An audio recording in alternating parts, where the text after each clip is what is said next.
Hello everyone, сәлем барлығыңа. Бүгінгі видеомыз prefix жайында болады. Бұл нөмірленген сабақ емес, бұл қосымша информация ретінде prefixтер жайында.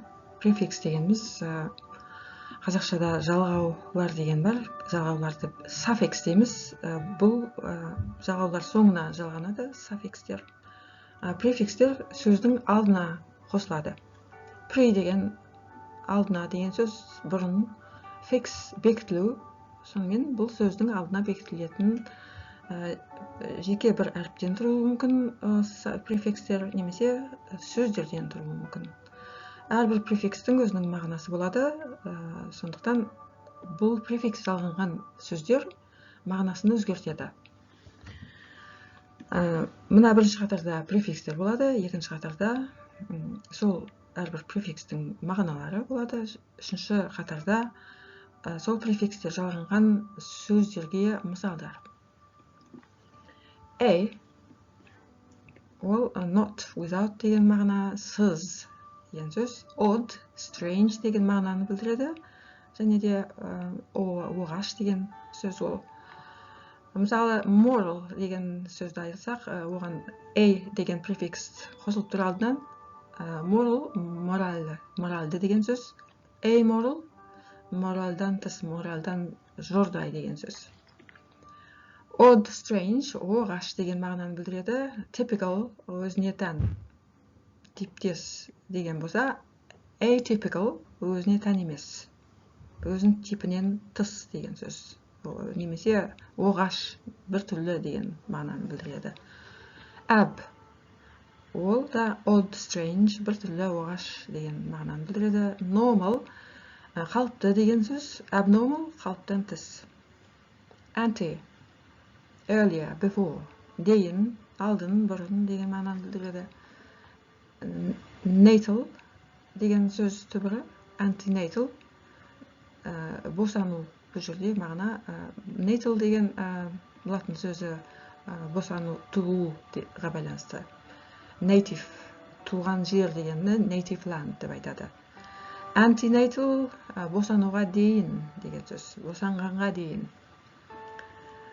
Antemeridian деген, біз AM дегенді айтамыз ғой, түске дейінгі уақытты AM, 9 AM немесе 9 PM, сондағы AM дегеніміз осы antemeridian, түс алды деген сөз, түске дейін дегенді білдіреді. Сондықтан азанғы уақыттарды біз AM деп айтамыз, түске дейін. Anti, қарсы деген мағынаны білдіреді. Against. Antisocial, қоғамға қарсы. Antivirus, вирусқа қарсы. Arch, supreme, most, ең жоғары, басты деген мағынаны білдіреді. Archbishop, архиепископ. Епископ деген bishop, ол дін адамы. Archbishop, ол жоғары дәрежедегі өзінің шені бар адам. Архиепископ, ең жоғары bishop, епископ. Arch enemy, басты жау дегенді білдіреді. Ол enemy, жау. Қас дұшпан немесе. Auto, self, өзі дегенді білдіреді. Automobile, оған автомобиль екенін көріп отырмыз. Өздігінен жүретін арба. Баяғы заманда 4 дөңгелегі бар нәрсенің барлығын арба деп атаған. 2 дөңгелек болса да арба. Сол өздігінен жүретін деп атап, соны automobile деп ат қойған. Машина пайда болған кезде. Autobiography, өз өмір баяны. Өз адамның өзі жайындағы әңгіме. By, to, екі деген мағына. Bilingual. Lingua деген тіл, латын сөзінен шыққан ол да. Bilingual, екі тілде деген сөз. Bi-monthly. Monthly деген ай сайын. Bi-monthly, екі ай сайын. Сол сияқты bi-weekly, екі апта сайын. Жиналыс болса, bi-weekly meeting. Екі ай сайынғы жиналыс болса, bi-monthly meeting деп айтамыз. Bicycle, велосипед деген сөз. Біз ауылда велосипед дейміз оны. екі дөңгелек айналдыру. О баста белсебеттерді екі дөңгелекті етіп ойлап шығарған, содан қалған бұл сөз. Bio, life деген өмір, тіршілік дегенді білдіреді. Biology, тіршілік жайындағы ілім, білім, ғылым. Biography, өмірбаян деген сөз. Мына жерде autobiography дедік қой, ол өз адамның өз өмірі жайында әңгіме. Мына biography өмірбаян ол. Biodegradable, degradable деген ыдырайтын. Қазіргі заманда целлофановый мешоктарды, қалталарды қазірде осындай biodegradable етіп шығарып жатыр. Өйткені бұрынғы кезде ол ыдырамайтын құрамнан жасалатын болған. Қазір қоршаған ортаны қорғауға байланысты оны ыдырайтын етіп, 1-2 жылдан кейін өзінен өзі ыдырап кетеді қазіргі целлофан қалталар. Centi, hundredths. Сантиметр. Сантиметр ол 1 метрдің 100-ші бөлігі, мысалы. Co, together, бірге, with, бірге. Cooperate, operate, әрекет ету. Cooperate, бірге әрекет ету. Pilot, ұшқыш, co-pilot, ұшақты бірге басқарушы, немесе ұшқыштың серігі. Counter, against, қарсы. Counteract, act, әрекет ету. Counteract, қарсы әрекет ету. Accusation, кінәлау. Counter accusation, қарсы кінәлау. Cyber, компьютер, интернетке байланысты сөз. Кибер деп айтады. Cyber crime, кибер қылмыс. Cyber security, кибер қауіпсіздік. D префиксі сөздердің мағынасына кері мағына береді. Deforestation, осында негізгі сөз forest, орман. Forestation, ормандандыру. Deforestation, ормансыздану. Defrost, frost негізгі сөз аяз деген сөз. Defrost, аязсыздандыру, мұзсыздандыру, немесе мұзсыздану. Dis, ол да қарама-қарсы мағына жасаушы префикс. Appear, пайда болу. Disappear, ғайып болу, жоғалу. Order, тәртіп. Disorder, тәртіпсіздік. Connect, байланысу. Disconnect, байланысты үзу. Сызықшамен electronic деген сөздің қысқа түрі, осы заманғы префикс, осы заманда пайда болған. Email, электрондық хат. E-book, электрондық кітап. E-commerce, электрондық коммерция. Eco, environment, қоршаған орта. Eco-friendly, қоршаған ортаға зиянсыз деген мағына. Eco-friendly, eco-tourism, табиғатты тамашалауға байланысты туризм. Make, жасау, ету деген сөз. Endanger, danger қауіп, endanger қауіптендіру. Rich, buy, enrich, байыту. Екі сөзді де зат есімменен сын есімді етістікке айналдырып тұр.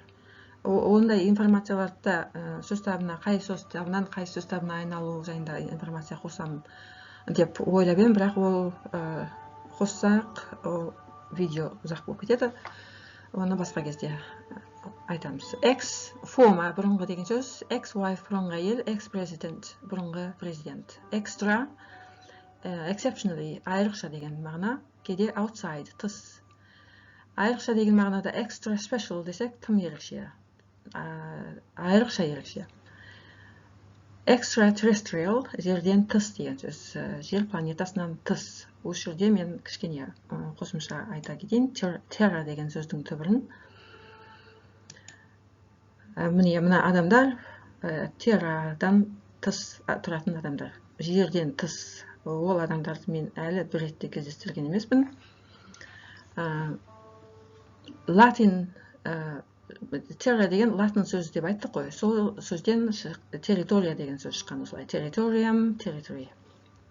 Land сонымен territory дегеніміз жер. Менің территориям деген сөз менің жерім. Және де осы жерден тысқа байланысты UFO-ды қосып айта кетейін. UFO ол қысқаша Unidentified Flying Objects деген сөздер. Яғни Unidentified белгісіз Flying ұшатын Objects объекттер.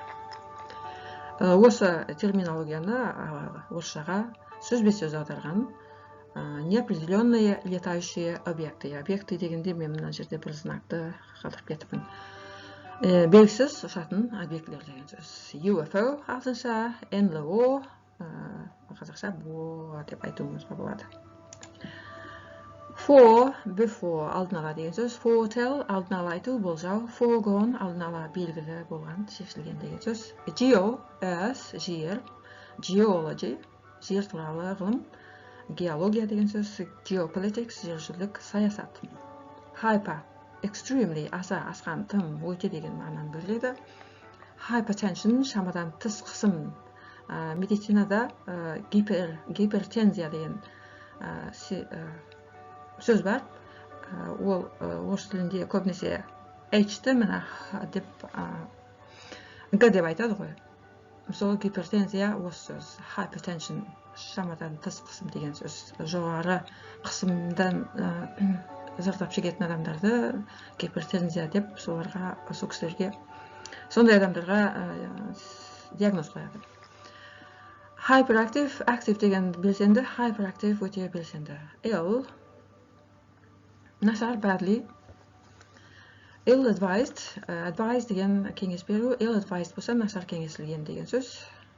In, not opposite, қарсы деген сөз. Incomplete, complete толық, incomplete толық емес. M, сол inнің түрлері, P әрпінің алдында M болады, L әрпінің алдында L, R әрпінің алдында IR. Sensitive, сезімді, insensitive, сезімсіз. Possible, мүмкін, impossible, мүмкін емес. Legal, заңды, illegal, заңсыз. Regular, тұрақты, irregular, тұрақты емес. Осы видео тез ұзақ созылып кетпес үшін мен жылдам оқып шығамын. Inter, between, among, арасында деген сөз international, халықаралық деген мағынаны білдіреді. Американдықтар осыны international деп айтады, британдықтар international. Kilo, measurement of unit, ол өлшем. Kilogram, kilometer, оны білеміз, салмақ өлшем түрлері, ұзақтықты және салмақты. Mal, badly, жаман, нашар деген мағынаны білдіреді. Malfunction, function, қызмет деген сөз. Malfunction, қызметі бұзылған. Malnutrition, nutrition, құнарлы тамақтану, құнарландыру немесе malnutrition, нашар тамақтану. Mega, ол миллион дегенді білдіреді. Мысалы, мегабайт деп айтатын болсақ, ол жерде миллион байт бар деген сөз, компьютерге байланысты. Ол да компьютердің есте сақтау өлшемі. Extremely, аса, асқан. Megahit, hit деген ол hit болу, я. Megahit болу, ол өте асқан hit болу. Rich, бай болу. Mega rich, аса бай болу. Micro, very small, өте кішкентай. Microorganism, өте кішкентай организм, дене. Mid, in the middle of, ортасында. Mid-month, айдың ортасы. Mid-August, тамыз айының ортасы. Milli, thousands, мыңыншы деген сөз. Millisecond, миллисекунд. Mini, кішкене деген сөз, шағын. Minibus, шағын автобус. Miniskirt, қысқа етек, немесе юбка. Miss, wrongly, қате, бұрыс. Misunderstand, understand деген түсіну. Misunderstand, дұрыс түсінбеу. Conduct, қылық. Conduct деген misconduct, теріс қылық. Mono, one, бір. Monorail, бір рельсті. Monopoly, монополиялық. Монополия не екенін білеміз, ол бір ұйымның, бір компанияның немесе тіптен үкіметтің болсын бүкіл сауда-саттыққа әсер етуі, бүкіл сауда-саттықты, соның бағаларын бақылауы, өсірем десе өсіріп, түсірем десе түсіріп отыратын бір ғана монополия. Көп елдерде бұндай монополиямен күрес жүргізіледі. Multi, many, көп деген мағынаны білдіреді. Multi-purpose, көп мақсатты деген сөз. Мысалы, multi-purpose cleaning solution деп айтсақ, көп мақсатқа арналған тазалау ерітіндісі. Multinational, national ұлттық, multinational көп ұлтты. Nano деген өте майда дегенді білдіреді. Қазіргі nanotechnology, міне осы нано деген ол майдалығы соншалықты миллиардыншы дегенде оны ойлауға болады, қаншама майда нәрсе жайында екен. Нанометр, бұл nanotechnology қазір барлық өнеркәсіптің саласында, медицина, тасымал, азық-түліктің қауіпсіздігі, отандық қауіпсіздік, тағы басқа көп салалардың бүкіл бәрінде осы технологияны қолданады. Neo, ол жаңадан, newly деген сөз, жаңадан деген сөз, neonatal, жаңа туған нәрестені neonatal дейді. Больницаларда көбінесе neonatal section, сол қалай деп айтатын еді, жаңа туған нәрестелер бөлімін. Ол түсінікті. Neonatal, жаңа туған нәресте, неоклассикалық. Non, жоқ деген, емес дегенді білдіреді бұлда. Non-smoker, темекі шекпейтін. Non-alcoholic, алкогольсіз. Non-refundable, қайтарылмайтын, ақшасы қайтарылмайтын деген сөз. Fund деген түбірі осы. Refund болса қайтарылады деген сөз. Non-refundable десе қайтарылмайтын. Omni, ол барлық деген сөз. Omnipotent, құдіреті күшті. Omnipresent, барлық жерде. Бар болу деген сөз. Omnipresent болса барлық жерде жүретін. Out, do or be more than. Бір нәрседен көбірек жасау, немесе бір нәрседен көбірек болу. Outperform, асырып орындау деген сөз. Perform, орындау. Outperform, өте жақсы орындау, озу. Number, outnumber, номер, сан, немесе outnumber десе саннан асып кету. Тиесілі саннан асып кету. Over, too much, аса көп деген сөз. Overreact, шамадан тыс жауап қату, реакция жасау. Overeat, артық тамақтану. Overconfident, тым сенімді деген сөз. Photo, light, жарық. Photosensitive, жарыққа сезімтал. Poly, many деген мағынаны білдіреді. Polyglot, көп тіл білу. Көп тілді адамдарды polyglot деп айтаймыз. Polygamy, көп рет үйлену деген сөз. Polygamy, ол көбінесе көп әйел адам алуды білдіреді. Жалпы post, after, кейін деген. Postgraduate, аспирантураны postgraduate дейді. Post-war, соғыстан кейінгі деген сөз. Екі сөзде де graduate деген оқуды, институтты, университет бітірген адам. Postgraduate, бітіргеннен кейінгі оқумен айналысатындарды солай айтады. Post-war, соғыстан кейінгі. War, соғыс, post-war, соғыстан кейін. Pre, оны білеміз, осы prefix дегенді айттық. Prefix, before, бұрын дегенді білдіреді. Pre-construction, құрылысқа дейінгі нәрселерді солай айтады. Құрылысқа дейінгі есеп-қисап айтатын болсақ, pre-construction estimate. Pre-marital, некеге дейінгі, үйленгенге дейінгі. Pseudo, п айтылмайды бұл жерде, жазылғанда п арқылы жазылады, бірақ айтылғанда pseudo, бұл айтылады. False, жалған деген сөз. Pseudo-patriot, жалған патриот. Psycho, мұнда да солай. айтылмайды. Mind, mental, ақыл-ойға байланысты. Psychoanalysis, психологиялық талдау. Psychopath десе есалаң жынды деген мағынаны білдіреді. Re, өте көп тараған префикс осы. Префикстердің бірі again қайтадан деген білдіреді. Build құрылыс салу, rebuild құрылыс қайта салу, reconstruction дәл солай мағына. Semi half жартылай деген сөз, жарты. Semi-conscious conscious саналы, semi-conscious жартылай саналы. Circle шеңбер, semi-circle жартылай шеңбер. Socio society дегенге байланысты қоғам, әлеумет.